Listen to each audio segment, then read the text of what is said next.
자,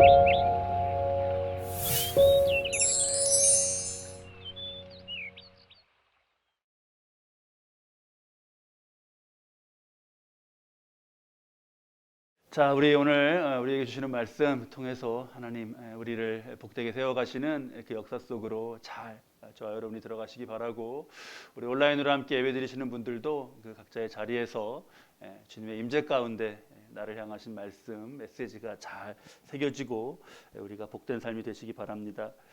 우리 사람이 참 놀라운 피조물입니다. 여러 가지를 봐도 다 그런데요, 부분들이 그렇죠. 우리 손만 해도 어떻습니까? 이 손으로 아주 그 정말 정교한 그런 것을 만들고 하는 것을 보면, 또 미술 작품을 아름답게 만드는 걸 보면 놀랍습니다. 또 악기 이렇게 연주하고 아주 그 미세한 텐션과 정말 그것까지도 다 조율해 가면서 아름다움을 만들어내는 그런 손 보면서 하나님의 창조와 이 대단한 그런 그 은혜를 느끼게 됩니다. 근데 이 손을 두고 이런 그 우화가 있습니다. 무슨 우화냐면 손가락들이 각기 자기 자랑을 하는 그러한 내용이에요. 첫 번째 손가락이 자랑을 합니다. 내가 엄지야, 내가 최고야, 이렇게. 그러자 이 두 번째 손가락이, 야, 사람들이 다 무언가를 가리킬 때는 다 나를 사용해, 그럴 수밖에 없어, 내가 그래, 라며 또 자랑합니다. 세 번째 손가락은 잘 봐봐, 무슨 소리들 하는 거야, 내가 제일 길어, 내가 제일 커, 그걸 자랑해요.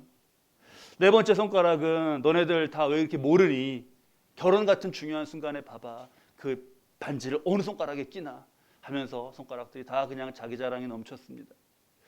새끼손가락은 근데 말이 없는 거예요. 그래서 뭐 자랑할 게 없나 보다 새끼손가락은, 그랬는데 그때 새끼손가락이 아주 당당하게 말했습니다. 너희가 아무리 잘났다 그래도 내가 없으면 다 손장애야 라고 그렇게 말했대요. 그날부터 손가락들은 서로 자기가 잘났다고 막 싸우느라고 시끄러웠답니다. 각각 그냥 자기의 역할을 하면 그렇게 놀랍고 아름답게 정말 쓰여지는 그런 손인데, 서로 자기 자랑하는 가운데, 그렇게 되는 가운데 물건 하나도 제대로 집을 수 없는 그런 손이 되었다는 이야기입니다. 우리 사랑의 네 번째 덕목, 벌써 어느새 네 번째 덕목까지 왔네요. 네 번째 덕목은 자랑하지 않는다는 겁니다. 자랑. 우리 앞에서 계속 나누고 있는 사랑의 덕목들 잘 외우고 계시죠? 지난 주간 동안도 웅얼웅얼 하시면서 사셨어요? 웅얼웅얼 하셨어요? 오래 참고 온유하고 시기하지 않고 오늘 자랑하지 않고까지 되네요. 다른 것, 우리 운동할 때 힘을 빼고 어떻게 하고, 자, 내가 이걸 잘 맞춰야 되고 공을 끝까지 보고, 그것도 굉장히 운동할 때 중요하지만 이거 말씀 잘 외우는 거, 사랑에 대한 말씀 특별히 그것도 우리에게 너무나 중요합니다. 오늘 자랑이에요. 자랑하는 것의 이면에는 어떤 마음이 있나요? 결국 다른 사람의 인정을 구하는 겁니다. 자랑을 해서 다른 사람의 인정을 구하는 거예요. 어떤 면에서는 내면이 굉장히 약한 겁니다. 다른 사람의 인정으로 으쓱하고 존재감을 느끼는 거, 그게 없으면 불안하고 초라하게 느끼는 거, 그거는 타인의 시선과 인정에 갇혀서 지내는 겁니다. 비유하자면 그것을 감옥으로 많이 얘기하죠. 타인의 감옥, 타인의 시선의 감옥 속에 사는 겁니다. 아니, 사실 감옥보다 더 그 모습이 정말 더 곤고해집니다. 그래서 그 실존주의의 대표적인 철학자죠, 그 사르트르가 지옥, 그것은 타인들이다 라는 말을 남겼어요. 지옥. 이 말이 굉장히 오해를 좀 많이 샀어요. 지옥이 타인이다. 이게, 나는 원래 성격이 조용히 혼자 있는 걸 좋아하는 성격인데 어쩔 수 없이 사람들 속에 있으니까 막 너무 힘들다, 그런 의미로 사람들이 많이 받아들였습니다. 그래서 사르트르가 자리 때마다 그것을 오해를 풀기 위해서 설명을 했죠. 진정한 그렇게 말한 뜻은 뭐냐 하면, 세상에 수많은 사람들이 세상에서부터 이미 지옥에 사는데, 그 지옥에 사는 이유가 뭐냐 하면 타인들의 판단과 평가에 지나치게 의존하기 때문이다 라는 그런 얘기를 했습니다. 너무 와닿아요. 자랑하는 거, 그래서 이렇게 인정을 받고 하려고, 또 그것으로 만족하고 스스로가 괜히 그 평가 속으로 들어가는 그것에서만 벗어나도 우리는 훨씬 자유하고 멋지게 살 수 있습니다. 우리 에베소서 2장 10절 말씀인데요. 우리 함께 이 말씀 읽겠습니다. 우리는 그가 만드신 바라 그리스도 예수 안에서 선한 일을 위하여 지으심을 받은 자니. 그가 만드신 바예요. 그가 하나님께서 우리를 만드셨는데 한 명 한 명이 너무나 다르고 너무나 독특하게 만드셨습니다. 수십억 수백억 사람이 이 땅 위에 살았지만 똑같은 사람이 하나도 없어요. 나 같은 사람은 나 하나밖에 없습니다. 독특한 작품으로 만들어 놓으신 그것, 여기에 실제 나죠. 이게 여기에 집중하며 살아야 되는 거 아니겠습니까? 정신력과 감정을 자랑하고 이거 평가 속에 들어가느라고 쓸데없이 낭비하지 말아야겠습니다. 우리 인간의 성숙에 있어서 이게 어떤 분명한 경계가 되는 선이죠. 이 선을 넘느냐 넘지 못하느냐에 따라서는 삶이 굉장히 많이 달라집니다. 자랑거리로 세상에 어떤 인정을 받았다, 그거 인정받는 거, 그거 뭐라고 칭찬받는 거, 거기에 그 선 아래에 있으면요 감옥처럼 자유가 없고 지옥처럼 갈증이 마르지 않습니다. 혹 잊었을까? 다시 계속 반복하게 되고요. 새로운 이는 또 혹시 몰라줄까? 늘 또 자랑하게 됩니다. 우리 두 번째 본문이 야고보서 본문이었는데 그 14절 말씀을 보면 우리 인생이 잠깐 보이다가 없어지는 안개라 하시지 않습니까? 근데 정말 지난 시간을 생각해 보면 우리가 느낌이 그렇지 않아요? 잠깐 정말 있었는데 없는. 자, 안 그래도 세월이 이렇게 짧은데 그 세월마저도 내가 나로서 살지 못한다면 그게 얼마나 헛됩니까? 근데 반대로 이걸 넘어서면 하나님이 나를 만드신 그 독특함, 그 작품성, 그것에 집중해서 살면요 인생은 다 한 사람 한 사람이 아름다운 작품이 되는 거예요. 비교해서 평가받고 그래서 눈에 들고 그런 거는 상품이죠. 상품. 상품은 그렇습니다. 근데 하나님은 나를 상품으로 만드신 게 아니에요. 고유한 가치와 미학을 가진 작품으로 만드셨습니다. 그런데 세상에서는 인생의 가치를 뭐가 어떻게 좋다 이렇게 잘했다 하는 거를 어디에 두나요? 여러 가지 둡니다. 그 중에 뭐 오래 산 것도 자랑거리로 삼고 그러기도 하죠. 아까 14절에 잠깐 보이는 안개다 하셨잖아요. 잠깐 보이는 안개다. 그 말씀은 우리로 오래 산 것 자랑, 그것도 또 부질없다는 것을 깨우쳐 주셔요. 오래 살았다 라는 것에서 그 자체에서 어떤 뿌듯함 같은 게 느껴지나요? 제가 연세 많으신 그런 어르신 모임을 섬겼던 적이 있습니다. 거기에 제일 연세가 많으셨던 권사님이, 여자 권사님이 90세가 훌쩍 넘으신 권사님이 계셨어요. 허리가 굽으셨고 이렇게 밀고 다니시는 거, 이렇게 짚고 의지하고 다니시는 거 있죠. 그거를 늘 짚고 이렇게 오셨어요. 그거 굉장히 효자라 그러셨습니다. 그 의지에서 다닐 수 있고 또 어디 그거 놓고 그 앞에 이렇게 앉을 수 있어서 의자처럼. 대개 신방으로 예배드리러 가고 하면은요, 음식을 차려주셨는데요. 그거를 잘 먹으면 그렇게 좋아하셨어요. 잘 먹으면 계속해서 내오시면서 그렇게 좋아하셨어요. 그 권사님이 이제 권씨였는데 지금은 이제 소천하셨습니다만 권씨였는데 저도 권씨라고 볼 때부터 얼마나 좋아해 주시고 사랑해 주셨나 모르겠어요. 그러면서 늘 하시는 말씀이 이제 늙어서 하는 일도 없는데 그냥 산다 하시면서 굉장히 부끄러워하셨습니다. 그걸 부끄럽게 말씀하셨어요. 그래서 제가 권사님 무슨 말씀이세요? 오래 사셔야죠 하고 말씀드리면 목사님 제가 아들 집에 사는데 며느리도 70이 넘었어요. 그 얘기를 하셨어요. 며느리도 70이 넘었어요. 제가 가야죠. 맨날 이 말씀하셨습니다. 권사님이 기도해 주시고 계신 것만 해도 제가 너무 힘이 되는데 자녀들은 어떻고 손자 그 증손들은 어떻겠습니까? 권사님 정말 큰 힘이 되시는 거예요. 말씀을 드렸어요. 그래 권사님이 그것 때문에 당신이 다른 거 없다는 것이죠. 그거 그 자녀들 위해서 기도하시는 거 그게 당신이 지금 사는 이유라고 그러시더라고요. 그러면서 방으로 이렇게 안내해 주시고 이거 보시라고 보여주셨는데 침대에 누우시면 머리고기 여기다가 아예 기도를 써갖고 붙여놓으셨어요. 정신이 없으셔갖고 이제 막 이게 헷갈린다 그러시면서 딱 써붙여놓고 기도를 거기 머리맡에 써붙여놓고 힘드시면 잘 일어나지도 못하시면 누워서 그거 보고 읽으시면서 그렇게 하시더라고요.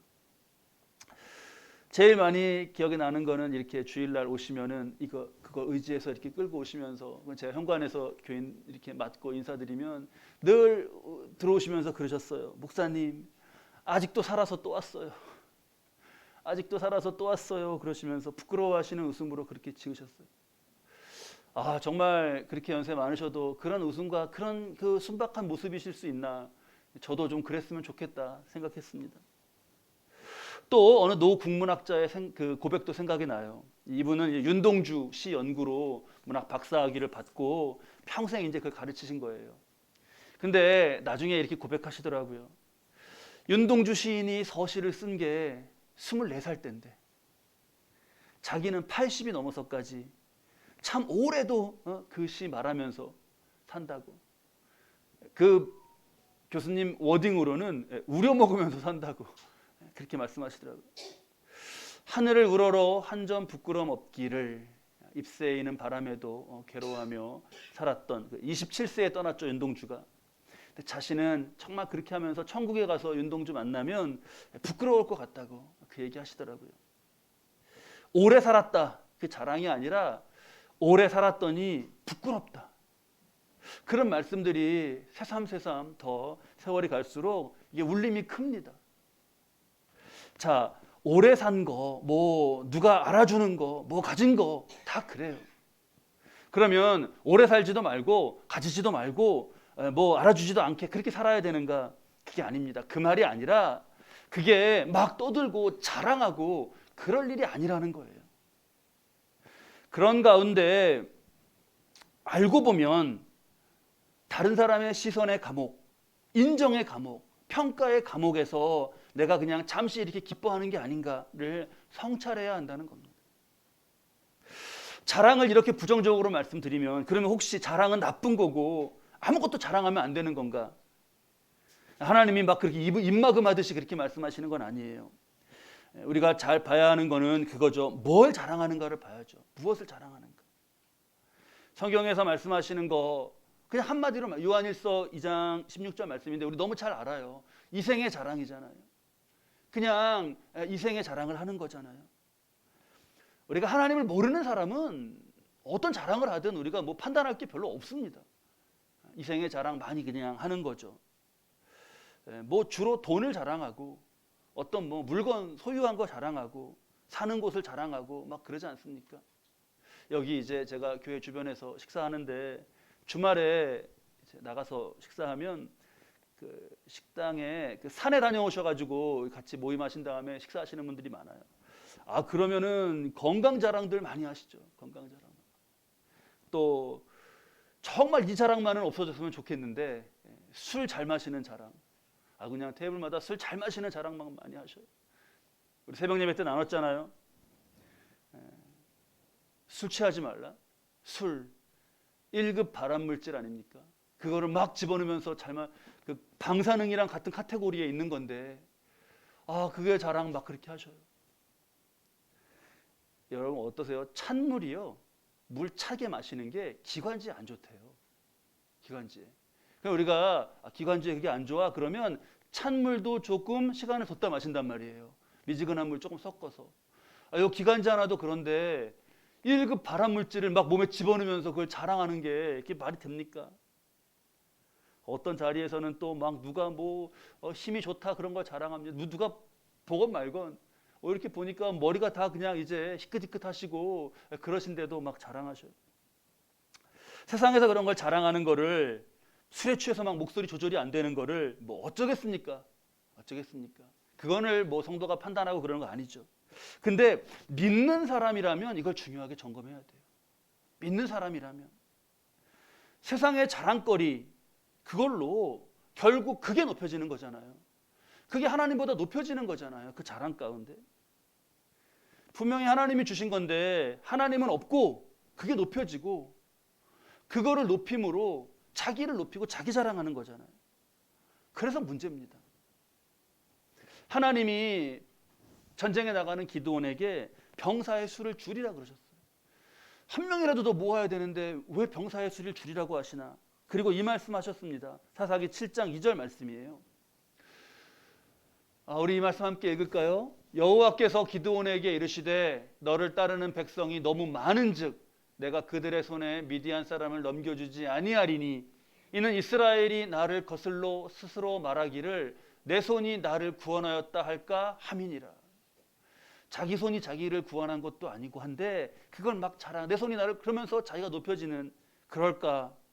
우리가 이거를 돌아봐야 됩니다. 어떤 성과에서 내가 이렇게 해서 이게 잘 됐다 이런 말이 우리가 쉽죠. 근데요, 반대로 어떤 일이 잘못되면 하나님이 막으셨다, 하나님이 돌보지 않으셨다, 이렇게 또 말하기도 합니다.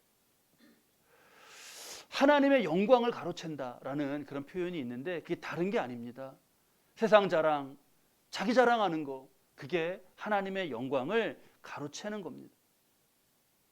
오늘날의 우상 숭배는 자기 숭배다, 그 말 너무 와 닿아요. 맞아요. 구약에는 우상 바알 섬겼죠. 숭배했죠. 대상으로서. 신약 시대에 이렇게 넘어오고 그러면서 물질이나 명예나 이런 거를 우상으로 섬겼는데 이제 지금 우리가 살아가는 이때에는 자랑하는 나를 섬기는 거, 그것이 됐다는 거예요. 우리 자랑의 해악을 이게 좀 심각하게 봐야 되는데 공동체에도 이 자랑은 많은 문제를 일으킵니다. 사랑하고 자랑하고는 딱 한 획 차이예요. 획 하나 차이예요. 사랑하고 자랑하고는. 근데 천지 차이가 납니다. 님, 남, 이것도 획 딱 하나 차이죠. 근데 얼마나 그 차이가 큽니까? 고린도 교회에 무서운 일이 일어난 거죠. 이게 분명히 형제, 자매, 우리 사랑합니다 이렇게 고백하던, 주님의 이름으로 사랑합니다, 형제, 자매, 정말 이렇게 고백했었는데, 근데 어느 순간에 저 사람, 제네파, 뭐 더 심하게 뭐 저 XX 이렇게도 불렀겠죠. 이렇게 됐어요. 그 순식간에요. 이게 얼마나 안타깝습니까? 이렇게 된 거는 여러 가지 이유 중에 사랑에 획이 하나 붙어서 자랑이 되면서 서로 자랑하면서 그렇게 된 겁니다. 기도하는데 하나님이 방언을 주셨어요. 그 내가 무슨 말로 지금 기도하는 건지 모르겠는데 막 방언으로 기도를 해요.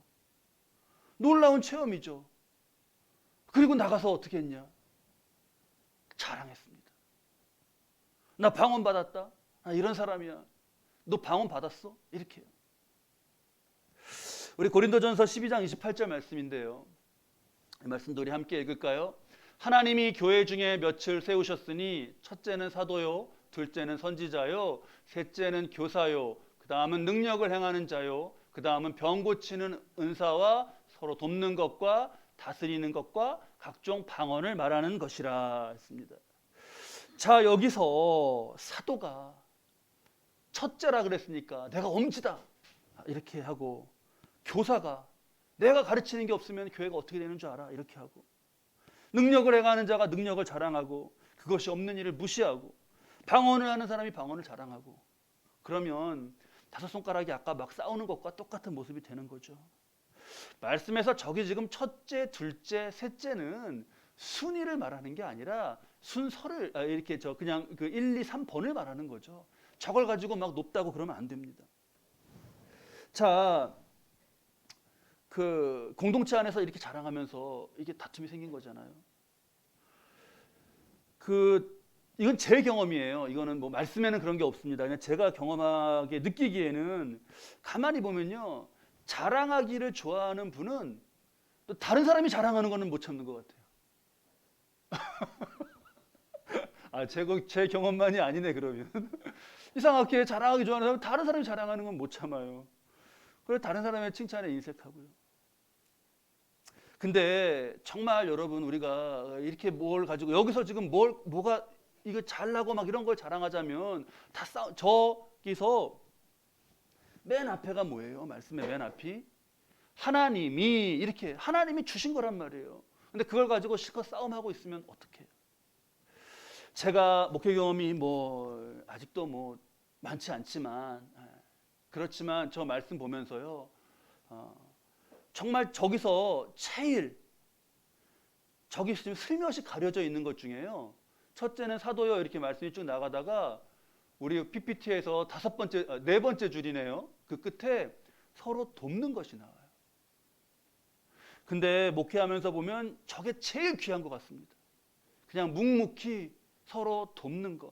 다른 것도 하나님의 은사니까 제가 뭐라고 말할 수는 없죠.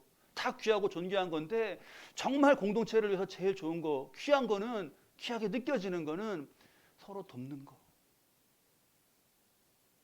자, 그것이 아닌 다른 것으로서 막 싸움이 일어나는 거 오늘도 우리가 많이 봅니다. 자랑, 공동체 해악이 돼요. 말씀을 통해서 우리가 확인하고 또 우리 경험을 통해서 확인해요. 여러분들은 자랑하시는 분이 좋으세요? 어떠세요? 이건 그냥 말씀이 아니라 우리 여론조사로 한번 물어볼게요. 자랑하시는 분이 좋으세요? 얼마간 제가 인사드려야 해서 다녔던 그 인사드리러 갔던 할 분이 계셨습니다. 차를 내오기도 전에, 앉아서 인사하고 차 나오기도 전에 자랑이 막 시작돼요. 설에 갔을 때, 그 다음에 또 저 가을에 추석에 갔을 때 정말 어떻게 토시 하나 안 틀리고, 그래서 같이 나오는 분들이 녹음기 틀어놓은 줄 알았다고 그 말 한 게 기억이 나요. 다들 자랑 조심하자고 서로 다짐을 했습니다. 자, 우리는 그럴 것이 없어요. 우리가 말씀으로 이 자랑 부분을 확실하게 정리해야겠습니다. 우리 고린도전서 9장 16절 말씀인데요. 자, 이 말씀으로 우리 잘 정리하시죠. 함께 읽겠습니다. 내가 복음을 전할지라도 자랑할 것이 없음은 내가 부득불 할 일임이라. 만일 복음을 전하지 아니하면 내게 화가 있을 것이로다. 부득불한 일인데 왜 자랑하냐? 부득불 좀 말하기 어렵죠. 부득불, 우리 저기 청년 세대는 어려울 거예요. 부득불, 아니 불이에요. 없을 부예요. 그러니까 아니할 수 없어서 한 거라는 거예요. necessarily 영어로. 영어 성경은 그렇게 옮겼습니다. 해야 되니까 하는 일이잖아요. 부득불. 하지 아니할 수 없는 일. 근데 우리가 자랑하는 많은 일들을 보면 그냥 한 건데 자랑이 되는, 또 풍조가 막 그렇게 되는 그런 걸 보게 됩니다. 어느 미국 선교사님이 중국에 선교하러 가셨대요. 그래서 막 선교하다가 홍수가 난 거예요, 그 지역에. 근데 이 선교사님이, 미국 선교사님이 물에 빠지셨습니다. 아찔해지는, 막 위험해지는 아찔한 순간에 지나가던 사람이 그 선교사님을 구해줬어요. 그래서 그 미국 선교사님이 너무 고마워서, 은인이니까 앞으로 이거 은혜를 갚으면 살겠다고 이름이 어떻게 되시냐고 물어본 거예요. 그랬더니 그 사람이 이렇게 보면서 싱긋이 웃더니 그러더래요. 성경에는 선한 사마리아인 이름이 나오지 않아요. 그러면서 그냥 가더래요. 그러니까 무슨 말이에요? 해야 할 일을 했다, 뭐 이렇게 말하는 거잖아요. 택시 운전하시는 분이 손님이 두고 간 돈 뭉치를 경찰서에 갖다 줬다. 훌륭한 얘기로 막 보도가 돼요. 그게 선행인가? 그게 자랑이 되는 건가? 그게 그냥 당연히 해야 되는 일 아닌가? 우리 세상을 보면서 점검해 보자고요. 남의 돈인데 내가 쓰지 않았다는 거를 우리가 막 칭찬해야 되나요? 그렇잖아요. 공동체 해악이 된다고 했는데 가정을 우리 작은 단위로 보죠. 자식에게, 부모가 자식에게 한 거, 내가 부득불, 부모니까 당연히 그렇게 한 것으로서 한 것 아닙니까? 자녀는 또 부모니까 그렇게 한 거고. 근데 부모가 자녀에게 막 나의 희생과 이런 걸 강조하고 계속 자녀에게 그러면 그걸 자랑하고 그러면 자녀가 이게 뭐 속으로 반발심이 들잖아요. 그걸 뭐 막 애들이 반항할 때 그런 얘기 하잖아요. 누가 날 낳으랬어요, 이렇게 얘기하잖아요. 또 자녀는 부모님에게 막 자랑하는 거죠. 원래 누구네 보니까 이럴 때 10만 원 드리던데 저는 20만 원 이렇게 드리는 거예요. 비교하면서 자랑하면 반발심 들지 않습니까? 아니 왜 적게 주는 데랑 비교를 해? 누구네 집은 100만 원 주고 그러는데 부모님에게 그것도 적다 그러면서 그러는데 얘는 무슨 소리 하는 거야? 그런 마음 들잖아요. 비교, 자랑은요, 어떤 단위의 공동체든 해악이 됩니다. 해악이 돼요. 그냥 그렇게 자랑하는 것들 가만히 보면요, 그거는 그냥 부득불 그렇게 해야 되기 때문에 그렇게 한 것일 때가 많아요. 그러니까 우리가 이걸 말씀에서 길지도 않은 말씀이니까 세 글자 부득불 이 말씀으로 점검을 해봐야겠어요. 마땅히 내가 해야 한 것이다. 물론 다른 사람들이 그를 칭찬하고 그를 높이고 감사하고 그런 거는 있죠. 그게 풍성해야죠. 우리 교회 그런 풍성하고 그런 사랑이 넘치기 바라요. 자기가 근데 부득불한 것인데 그것을 자랑하고 푼 거, 그게 아니고요. 그렇게 하면 안 되고 우리가 해야 될 것은 말씀처럼 내가 부득불한 일이다. 그것을 어떤 것을 주셨다면 그것을 주신 분을 찬양하고 그것을 주신 그 이유, 하나님이 그렇게 그것을 주신 이유에 합당하게 내가 해야 할 일에 집중하는 겁니다. 그거를 우리 야고보서 본문의 15절 16절 말씀으로 보시죠. 자, 우리 말씀 함께 읽겠습니다. 너희가 도리어 말하기를 주의 뜻이면 우리가 살기도 하고 이것이나 저것을 하리라 할 것이거늘 이제도 너희가 허탄한 자랑을 하니 그러한 자랑은 다 악한 것이니라. 내가 자랑으로 삼고 싶은 것, 그거에서 자랑으로 가기 전에요, 그걸 잘 보면 거기 하나님이 주신 은혜가 있고 그걸 주신 뜻이 있어요. 뜻이 저희 말씀에 있잖아요. 도리어 말해 주의 뜻이면 거기 주신 주의 뜻이 있습니다. 장수했다, 무슨 어떤 물건을 가졌다, 소유가 많다, 재능이 좋다, 머리가 좋다, 뭐가 어떻다, 그러지 말고 그것을 주신 뜻을 잘 헤아려서 그것을 가지고 부득불 아니할 수 없는 내가 마땅히 해야 할 그러한 것을 하는 거죠. 자랑으로 가지 아니하고 뜻이 있습니다. 하나님의 뜻이. 오늘 우리 이든이가 이렇게 예배드리는데도 하나님의 뜻이 있어요. 이든이가 그냥 있기만 해도 분위기가 얼마나 좋은지 모르겠어요. 진영이는 잘 다녀왔나요, 옆방에? 네. 진영이가 우리 진영이가 또 와서 함께 드리는데 또 뜻이 있고요.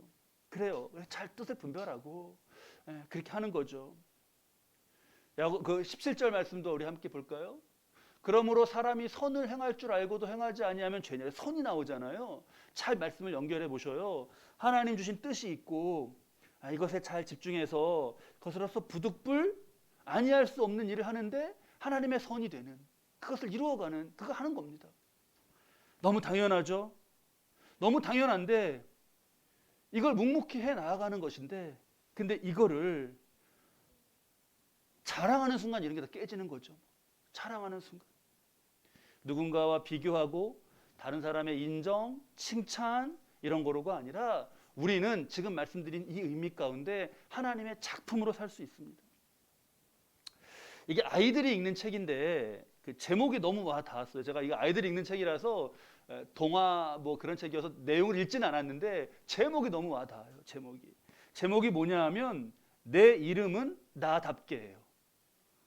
여기 주인공 아이가 성이 나시고요, 이름을 답게라고 전했어요. 나답게. 이게 엄마가 없는 한 아이가 세상을 이렇게 경험하면서 자라가는 이야기입니다. 제목이 너무 좋지 않아요? 내 이름은 나답게예요. 내 이름은 내가 막 자랑하는 것으로 인정받는 그게 아니라 나답게예요. 하나님은 우리 한 사람 한 사람을요 공들여서 소중하게 만들어 놓으셨습니다. 그런 나답게 사는 거예요. 다른 사람의 인정, 시선, 칭찬, 그걸 얻으려는 자랑, 그거 우리한테 필요하지 않습니다. 나를 한번 돌아보시죠. 나답게 살도록 주신 것이 있지 않나? 내가 이것으로써, 그러면 아까 선 말씀이 나왔는데 좀 풀면 내가 이것으로써 어떻게 하나님을 사랑하고 이웃을 사랑하면서 살까? 사랑으로 가는 거죠. 획을 하나 딱 붙이면 이거 어떻게 자랑하지? 그러고 가면 안 됩니다. 어떻게 이것으로써 하나님을 사랑하고 이웃을 사랑하며 살까? 거기다 획 하나 잘못 붙이는 순간 길을 잘못 드는 거예요. 자랑거리, 누구나 자랑거리가 있습니다. 누구나 자랑거리가 있어요. 근데 우리는 이 자랑거리를 조심하고, 제가 설교 제목 그렇게 지었는데 이 자랑거리에서 거리를 길거리, 그 거리로 한번 우리가 이렇게 기억해 보자고요. 사탄이 숨어서 노리는 길은 바로 그 자랑거리입니다. 그 거리예요. 예수님 공생이 시작하실 때 사탄이 와서 그렇게 하지 못하도록 부득불 주님이 하셔야 되는 일, 그리고 주님이 주님답게 하셔야 되는 일을 망치려고 했죠. 그래서 시험하면서 유혹하지 않습니까? 돌이 떡이 되게 해라 뭐 이런 식으로. 그때 여러분 우리가 첫 번째 유혹을 잘 아는데, 그때 세 번째 유혹이 뭐죠? 세 번째 유혹이 천하만국의 영광을 보여주면서 그걸 줄이라 했습니다. 그렇죠? 그러니까 사탄은 옛날에 에덴 동산에서나 이때나 자기 게 아닌 걸로 이렇게 사기치는 거 있잖아요. 그거는 아주 그 스타일은 그대로 가요. 그러면서 이 자랑거리, 세상 천하만국과 그 영광을 보여주면서 이 자랑이 되고 하는 자랑거리로 그때를 유혹한 거예요. 하나님이 고린도 교회에 은사를 주셨죠. 사탄은 하나님이 고린도 교회 교인들에게 은사를 주는 것 자체를 막지는 못했습니다. 자신이 막을 수 없는 하나님의 능력으로 이루어진 일이에요. 그런데 교인들이 그 은사를 자랑거리로 삼게 함으로써 그 은사의 능력을 무력화시키려고 했던 거죠. 이 점을 우리가 잘 알아야겠습니다. 이 점을. 오늘 우리도 같아요. 사탄은 어느 거리에서 만난다고요? 어느 거리에서 만난다고요? 자랑거리에서 만나는 거예요. 자랑거리에서. 하나님 나를 지으신 바, 내게 주신 바, 나답게 살지 못하고 그것이 능력이 되지 못하게, 하나님 자녀답게 살지 못하고 세상 비교하면서 그 자랑하는 맛에 빠져 살게 그렇게 유혹하죠. 그렇게 한 성도 한 성도를 허물고 한 성전 한 성전을 허무는 겁니다. 한 교회 한 교회를 허무는 거예요. 자, 우리 사랑은 자랑하지 않는다. 내게 자랑거리 있는 것을 하나님께 감사하고, 주님 그것을 주신 뜻을, 이것을 왜 주셨나 잘 헤아려서 부득불 하지 아니할 수 없는 마땅한 그러한 순종과 충성으로 주님 그것에 주신 뜻에 합당한 삶을 저 여러분이 사실 수 있기 바랍니다. 그것으로 주의 일 선한 일에 힘쓰며 하나님과 성도와 함께 기뻐하는 것, 그게 우리가 살 삶이에요. 아무리 많이 해도 괜찮은 자랑, 그건 우리를 그렇게 복되게 살아가게 하시는 주님 자랑입니다. 우리 하나님 자랑 많이 하면서 사시죠. 내가 주님을 자랑하고 살면 주님은 나를 자랑하시며 나답게 더욱 작품으로 살도록 우리를 인도해 주실 거예요. 그런 저와 여러분의 인생 되시기를 축원합니다.